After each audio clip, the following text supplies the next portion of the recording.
వైపు చూసుకుంటుంది కదా నాలుక. అందుకే దేవుడు కనిపెట్టాడు ఎప్పుడు తల్లి ఉంటుంది కదండి. ఎందుకంటే లేక ప్రమాదం పడినారు అంటే మా మాట్లాడిన ఎప్పుడు కూడా మీకు నీకేం కలగాలి, మేలు కలగాలి. నా మంచి మాటలు నీ జీవితానికి మేలు కలగాలి. నువ్వు అలాగే మాట్లాడాలి. అంతేగాని నీ మాటల వల్ల అది నష్టపోకూడదు. నా మాటల వల్ల అది మనసు చిరుక్కుమనకూడదు. అందుకే మనం మాట్లాడాలి, ఎలా మాట్లాడాలి, ఆచికూచి మాట్లాడాలి, మేలుకరమైనటువంటి మాటలు మాట్లాడాలి. అంత మాత్రమే కాదు, క్షేమాభివృద్ధికరమైనటువంటి మాటలే పలుకుడు కానీ దుర్భాష ఏదైనా మీ నోట రానియకుడి. ఒకవేళ ఈ పైన కార్యక్రమం ఈ పైన 4 పనులు మనం చేయలేదనుకోండి, ఆ కింద దేవుడి పరిశుద్ధాత్మను గొప్ప పరచుకుడి. దేవుడు మనం ఎలా దుఃఖపరుస్తామండి? అబద్ధమాత్మతో దుఃఖపడుతున్నాడు. దొంగతనం చేయడం వల్ల దేవుడు దుఃఖపడుతున్నాడు. మనం మాట్లాడినప్పుడు ఎవరైనా చివుకుమంటే, మన మాట వల్ల ఎవరైనా చివుకుమంటే, ఎవరైనా నష్టపోతే, ఎవరైనా కన్నీరు పెట్టుకుంటే దేవుడు ఏం చేస్తున్నాడు? దుఃఖపడుతున్నాడు. నేనేంటంటే మేము ఇశ్రాయేలు కదా దేవుడు దుఃఖపరచేవాళ్ళు.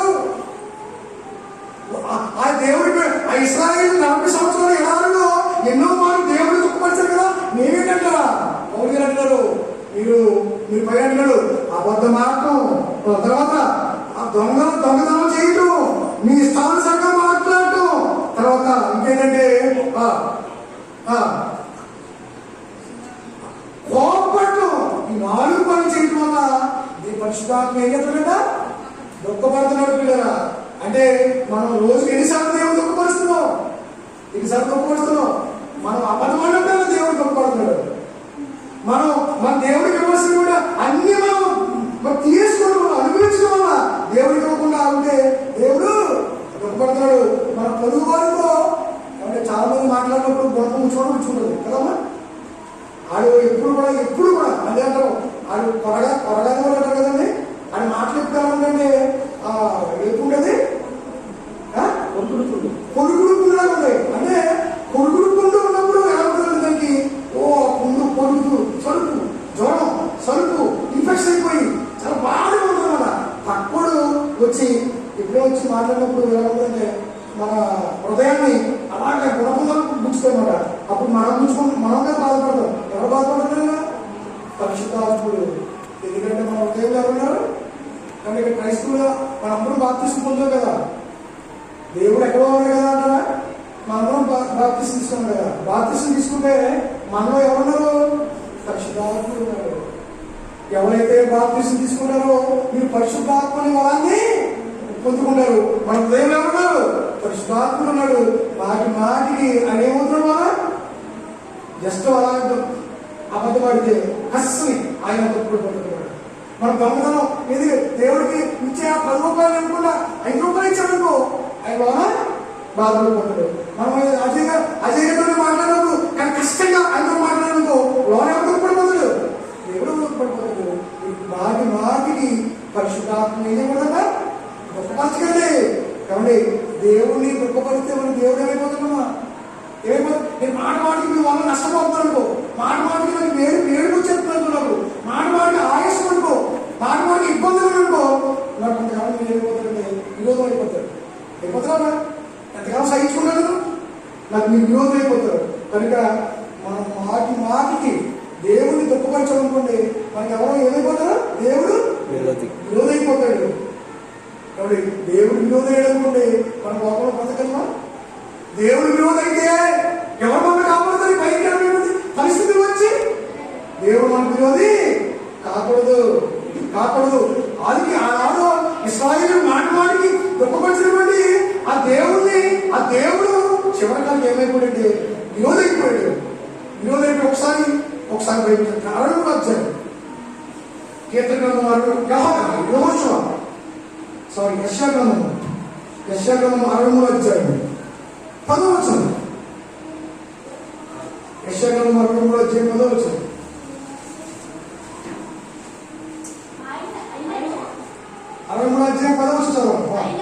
అయినను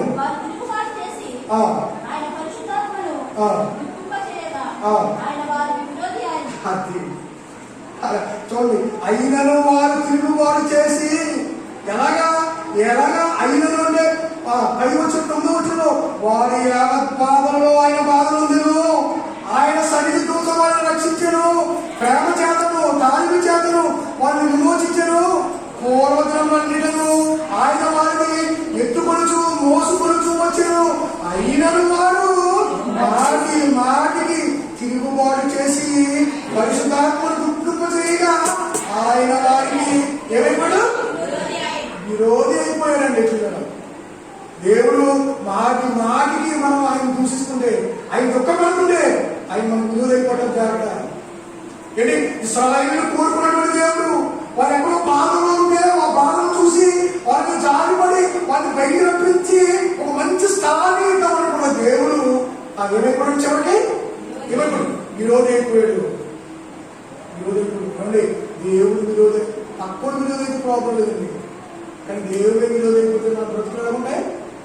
విరోధి అయిపోయి కూర్చుంటాడు ఆయన. మన విరోధి ఎప్పుడు మన మీద ఏం చేస్తాడు? మన విరోధి ఎప్పుడు కూడా మనల్ని ఏం చేస్తాడు? మన మీద యుద్ధం చేస్తాడు, పగ తీర్చుకోవాలని వస్తాడు ఆయన. అంటే కింద తానే వారితో యుద్ధము చేసెను. విరోధి అయినటువంటి దేవుడు ఎవరితో యుద్ధం చేశాడట? అది ఏమండి, దేవుడితో యుద్ధం చేసుకుని ఎవరున్నారండి ఇక్కడ? దేవుడితో యుద్ధం చేసుకుని ఎవరున్నారా? దేవుడు యుద్ధం చేసి ఏమవుతుందంటే కనీసం మనకి గడికి పోసుకోవడానికి వెళ్తారు. దేవుడే కానీ యుద్ధం చేస్తే ఏమవుతుందమ్మా? దేవుడికి వాడు దేవుడికి ఏమైనా అమ్ముడు పొందులు కొన్ని ఏంటి రక్షణ దళాలు, మిసైల్స్ అవి కావాలా? దేవుడు యుద్ధం చేసి దేవుడికి వాడు, దేవుడు రక్షణ తెలిసిన దేవుడికి వాడు. ఒకసారి ఇండియా కాదు ముగిస్తాను. ఇండియా కాదు 20 అధ్యాయం 5వ వచనం చూద్దాం ఒకసారి. ఇండియా కాదు 20వ అధ్యాయం 5వ వచనం చూద్దాం ఒకసారి. 5వ వచనం చదవండి. దేవుడి యొక్క రక్షణ చూడండి, దేవుడి యొక్క మరి ఆ యొక్క క్యారెక్టర్స్ ఎలా చూడండి. దేవుడి మనకుంది ఆ యొక్క మరి లక్షణం ఎక్కడండి? దేవుడు కోపమును రౌద్రమును అత్యుగ్రహం కలిగిన వాడినాయి. బాహుబలముతోను చాచిన చేతితోను నేనే నీతో ఏం చేస్తాను? అది బాహుబలం, అత్యుత్సాహంతో, అంత బలముతో ఏం చేస్తాడు దేవుడు? యుద్ధం చేస్తాడు. పిల్లరా ఏమండి, యుద్ధం దేవుడే కానీ యుద్ధం చేస్తే ఈ లోకంలో ఎవరుతారండి? ఏమండి, ఒక్కసారి మనం బ్రతుకులు చూసుకుంటే దేవుడు మనతో యుద్ధం చేస్తాడేమో. చేయడా? చేస్తాడు. ఎందుకు చేస్తాడు? మన దేవుడి యొక్క పరిశుద్ధాత్మను ఏం చేస్తాం? మాటికి ఏం చేస్తాం? ఎవరైతే దేవుడిని దుఃఖపెడతారో, ఎవరైతే పరిశుద్ధాత్మ దేవుడిని దుఃఖపెడతారో, ఎవరైతే తిరుగుబాటు చేస్తారో అటువంటి వారందరి మీద దేవుడు చేస్తాడా? యుద్ధం చేస్తాడు. ఆయన విలువైన మనకి మనం ప్రేమించండి. దేవుడు ఎక్కడో ఎందుకు లేని వారు, మనం దిక్కు ముక్కు లేని వారు, మనం ఎందుకు పనికిరాని వారు. దేవుడు తన ఊరిని చేత ఇంజన్లని ఎత్తుకున్న మోసుకొచ్చుకున్నాక ఎంత మంచి మాట అది. వాళ్ళు ఇంజన్ దేవుడు ఒక్కసారి మాట్లాడి 63వ అధ్యాయం యెషయాలో ఎంత మంచి మాట చూడండి. 63వ అధ్యాయం 10వ వచనం 8వ వచనం చూద్దాం. 8వ వచనం నుంచి వారు నా జనులనియు అబద్ధమాడని పిల్లలనియు అనుకుని ఆయన వారికి దేవుడు రక్షకుడు. ఆయన అది మనం ఎంతో మంచోడు అనుకున్నాడు దేవుడు. అసలు అబద్ధమాడని అనుకున్నాడు, చాలా మంచోడు అనుకున్నారు. ఎవరి దొంగతనం చేయాలనుకున్నారు, దోషం మాట్లాడాలనుకున్నాడు దేవుడు. అనుకుని మనకు రక్షణ వాక్యాన్నిస్తే చదవమ్మా, వారి బాధలలో ఆయన బాధ ఉండదు. అది మనకి ఏదో బాధ వచ్చిందనుకోండి, కష్టం వచ్చిందనుకోండి, ఎవరికి బాధ ఉందా? దేవుడి బాధ కన్నీరుతో దుఃఖించేస్తామనుకో, ఆ రాత్రి తలుపు వేసుకుని దేవుడి కాలం దగ్గరికి వచ్చింది దుఃఖంతో బాధతో దేవుడు ప్రార్థిస్తున్నామనుకో, ఎవరి బాధ ఉందరా? దేవుడి బాధ. వెంటనే గుండె పగిలిపోతే వెంటనే ఏంటి నా బిడ్డ ఇంత బాధ, ఇంత శోకమా, ఇంత హృదయం విలపించిపోతుంది ఆయనకి. ఒకటి నేను చెప్పేసి ఎవరి బాధలు ఉంటారంట? దేవుడి బాధలు ఉంటారంట. ఆ వాడి యావత్ బాధలు ఆయన బాధలు నేను ఆయన సన్నిధి దూత వారిని రక్షించను, ప్రేమ చేతను కాలిక చేతను వారిని విమోచించను, పూర్వదినములన్నిటిను ఆయన వారిని ఎత్తుకొలుచు మోసుకొలుచు. ఎత్తుకున్నాడు దేవుడు పిల్లల. నిజంగా దేవుడు ప్రేమించిన వారిని ఏం చేస్తాడ? ఎత్తుకుంటాడంట. మోసుకుంటాడు. గొర్రెపిల్లలో గొర్రెపిల్లలు ఉంటాయి కదా, తప్పుకొని గొర్రెపిల్లని దేవుడు ఆయన ఏసాడు, ఆ యజమాని ఏసాడు, నడిపించుకొచ్చాడా ఎత్తుకొచ్చాడా? అన్ని గొర్రెల మీద అమ్మ తోడుకుంటే వెళ్ళాడు. ఈ తప్పుకొని గొర్రె దొరికింది. ఆ గొర్రెని ఆయన ఏసాడా? ముసల్మాని మోసుకొచ్చాడా నడిపించుకుంటూ వచ్చాడా? మోసుకుంటూ వచ్చాడు. దేవుడి ప్రేమ. మన దేవుడు అంట మన బ్రతుకుతున్నవన్నీ కూడా ఏం చేశారట? ఎత్తుకుని మోసుకుని నడిపించినటువంటి దేవుడి యొక్క ఆ హృదయాన్ని ఎవరైనా దుఃఖపడితే, ఎవరైనా దూషిస్తే, ఆయన మీద తిరగబాటు చేస్తే ఆయన ఏం చేస్తారంట? చివరికి మనకి విరోధైపోతారంట. విరోధైపోయి మన మీద యుద్ధం చేస్తారంట. అందుకు మనం దేవుడి దగ్గర ఏం ప్రార్థన చేయాలంటే ఏం చేయాలి? ఏం చేశారు దావీదు గారు? యెహోవా నన్ను ఒక్కసారి పరిశోధించు, నన్ను ఒకసారి పరీక్షించు. నీకు ఆయాసకరమైనటువంటి, నీకు ఇష్టమైనటువంటి నీ ఆత్మను దుఃఖపరిచే ఆ మార్గాలు నాలో ఏమన్నా ఉన్నాయేమో ఒక్కసారి నేను టెస్ట్ చేయండి, నాకు చెప్పు. ఎందుకంటే నీవు నా ఎలా చేసినటువంటి ఆ కార్యాన్ని